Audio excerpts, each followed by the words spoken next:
கருணை இருந்தால் வள்ளலாகலாம், கடமை இருந்தால் வீரனாகலாம், பொறுமை இருந்தால் மனிதனாகலாம், மூன்றும் இருந்தால் தலைவனாகலாம்.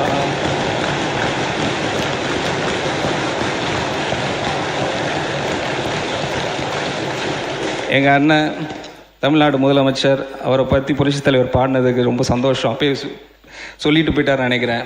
உங்கள் சத்யாவில் இப்பொழுது ஆடி அதிரடி தள்ளுபடி. மாண்புமிகு பேரவைத் தலைவர் அவர்களே, நான் என் உரையை தொடங்குறதுக்கு முன், அது எனக்கு இதுதான் ஃபஸ்ட் டைம் கண்ணிக்கு உரை நினைக்கிறேன். நான் ஃபஸ்ட்டு நிறைய 2 hours 45 minutes படிச்சுட்டேன். அது நிறைய படிச்சுட்டேன். அதனால் இந்த தடவை ஒரு கதை மூலமாக ஆரம்பிக்கலான்னு பார்க்குறேன். ஒரு பேரபிள் இல்லை ஒரு ஸ்டோரி. அண்ணன் மாதிரி சொல்ல முடியாது, ஒரு குட்டி கதை மாதிரி. ஆனால் எனக்கு வந்த விதத்தில் நான் சொல்கிறேன்.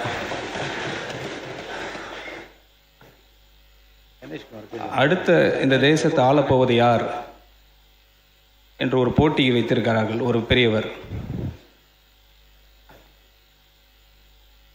அதுக்கு நிறைய இளைஞர்களை இன்வைட் பண்ணியிருக்காங்க.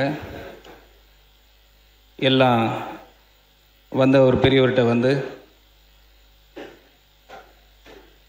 விதிமுறைகள்லாம் கேட்ட பிறகு அந்த பெரியவர் எல்லாருக்கும் ஒரு விதையை கொடுத்தார். விதையை கொடுத்துட்டு, நீங்கள் ஒரு 3 மாதம் கழித்து இந்த விதையை நல்லா வளர்த்துட்டு பிளான்ஸாக நல்ல பூக்களாக வளர்த்துட்டு நீங்கள் வாங்கன்னு அனுப்பிச்சிட்ருக்காரு. 3 மாதம் முடிஞ்சு அந்த எல்லா இளைஞர்களும் வந்தாங்க. நல்ல செடியெலாம் நல்லா வளர்ந்து, பூக்கள்லாம் நல்லா வளர்ந்து அந்த பெரியவர்கிட்ட வந்து நின்னாங்க. ஆனால் ஒருத்தர் மட்டும் ஒன்றுமே அந்த வளர முடியாத நிலையில் அந்த பாட்டை கொண்டு வந்து கொடுக்குறாரு. அதை பார்த்து நிறைய பேர் சிரிக்கிறாங்க, நகைக்கிறாங்க. அப்போ வந்து அந்த பெரியவர் சொல்கிறாரு, இவர் தான் வெற்றி பெற்றார் என்று சொல்கிறாரு. அப்போ எல்லாருக்கும் ஒரு பெரிய கேள்விக்குறியாக இருக்குது. இது எப்படி சாத்தியம்?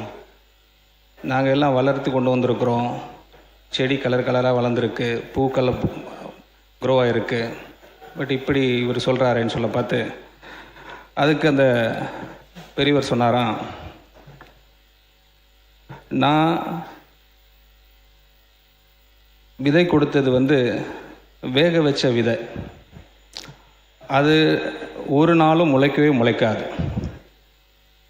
வெற்றி அடைவதற்காக பொய் சொல்லாமல் நேர்மையாக வந்த இவர்தான் நாங்கள் தேர்வு செய்கிறோம் என்று சொன்னாராம். வெற்றி அடைவதற்காக பொய் சொல்லாமல், குறுக்கு வழியை கடைப்பிடிக்காமல் நேர்மையாக இருந்தால் எல்லாம் இங்கே சாத்தியம் என்பதற்கு எங்கள் தலைவரை சாட்சி. பொய் என்ற வார்த்தைக்கு பேர் உண்மைக்கு மாறான என்ற வார்த்தை சேர்த்து. ஓகே, உண்மைக்கு மாறாமல். சாரி.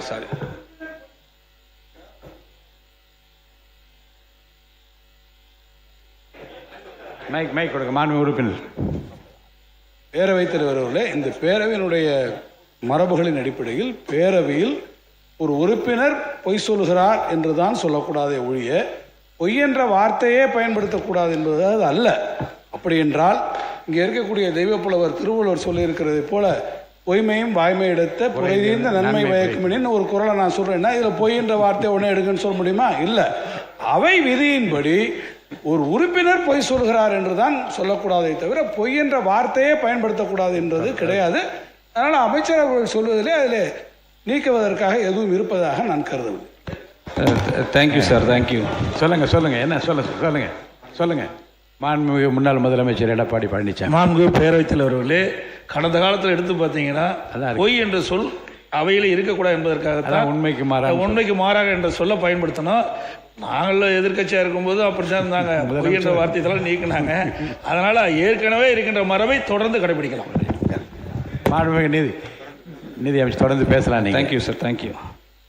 வெள்ளை அறிக்கை வெளியிடும்போது இந்த நிதிநிலை எப்படி இருக்குது ஓப்பனாக சொன்னோம். அதை ஏற்றுக்கிட்டு இப்போ வரைக்கும் மக்கள் எங்களுக்கு கொண்டாடுறாங்க. அதுதான் எங்களுடைய நேர்மை சான்று. அன்னைக்கும் நாங்கள் பொய் சொல்லலை, பொய் சொல்லக்கூடாதுன்னு சொல்கிறாங்க இல்லையா, அது சொல்லக்கூடாது. உண்மைக்கு மாறாமல் சொல்லலை. இன்றைக்கி நாங்கள் அதை சொல்லலை, என்றைக்கும் நாங்கள் அதை சொல்ல மாட்டோம். எங்கள் தலைவர் எங்களுக்கு சொல்லிக் கொடுத்த பாடம் இது.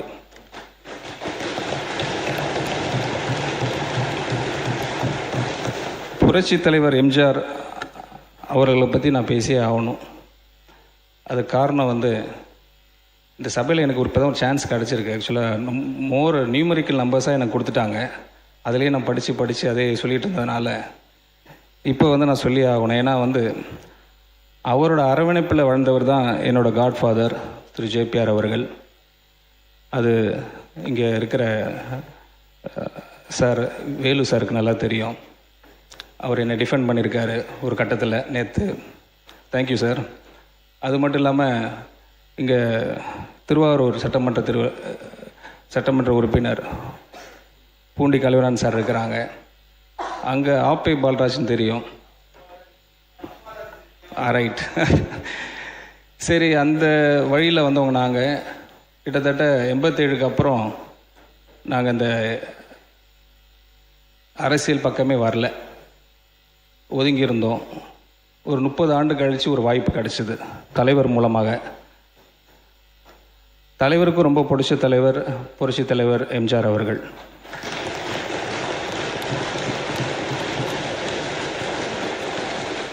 அவர் எப்போதும் ஒரு ரீஃப்ரைஸ் பண்ண கோட்ஸ்லாம் இருக்குது தலைவர் எம்ஜிஆரை பற்றி. அது காஞ்சிபுரத்தில் ஒரு மேடையில் அவங்க சொல்லியிருக்கிறாங்க, ஸ்ரீபெரும்புத்தூரில். அதை இங்கே சும்மா ஒரு கோட்டாக சொல்ல விரும்புகிறேன், வித் பர்மிஷன் சார். மர்மயோகின்ற படத்தில் எம்ஜிஆரின் பெயர் கரிகாலன். ரொம்ப அழகாக அதை ப்ரொனவுன்ஸ் பண்ணியிருப்பாங்க. தலைவர் அழகாக சொல்லியிருப்பாங்க, குறி வைத்தால் தவற மாட்டேன், தவறுமானால் குறியே வைக்க மாட்டேன்.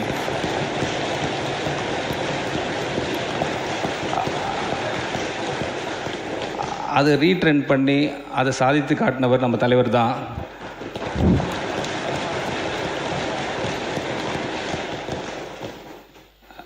ஒரு கதை சொல்லியாச்சு, ஒரு கோட் சொல்லியாச்சு.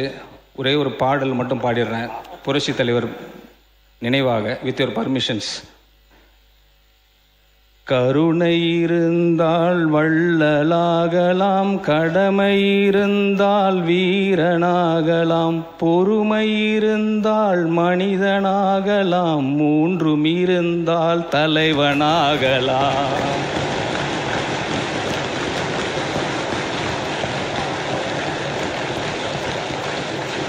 எங்கள் அண்ணன் தமிழ்நாடு முதலமைச்சர் அவரை பற்றி புரட்சி தலைவர் பாடினதுக்கு ரொம்ப சந்தோஷம். அப்பயே சொல்லிட்டு போயிட்டார் நினைக்கிறேன்.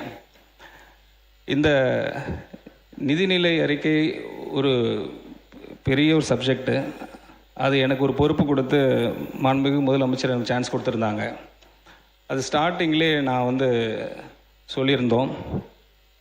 எங்களுக்கு டே 1லே முதலமைச்சர் அவர்கள் எனக்கு ஒரு டீட்டெயில் ரிப்போர்ட் ஒன்று ரெடி பண்ண சொல்லியிருந்தாங்க. ஒரு 3 துறை ரீதியாக ரிப்போர்ட் ரெடி பண்ணியிருந்தோம்.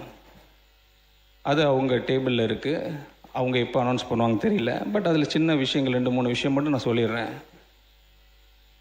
அதில் 1 டிஜிட் லாஸாக இருக்கலாம். 1 டிஜிட்ன்றது 1 crore டிஜிட் லாஸாக இருக்கலாம். 2 டிஜிட் crore லாஸாக இருக்கலாம்.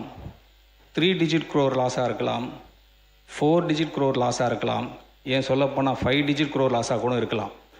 அது எந்த டிஜிட் crore லாஸாக இருக்குன்னு தெரியாது. ஆனால் வெளிப்படையாக நேர்மையாக இங்கே நாங்கள் சொல்லிவிடுவோம் கூடிய சீக்கிரத்தில்.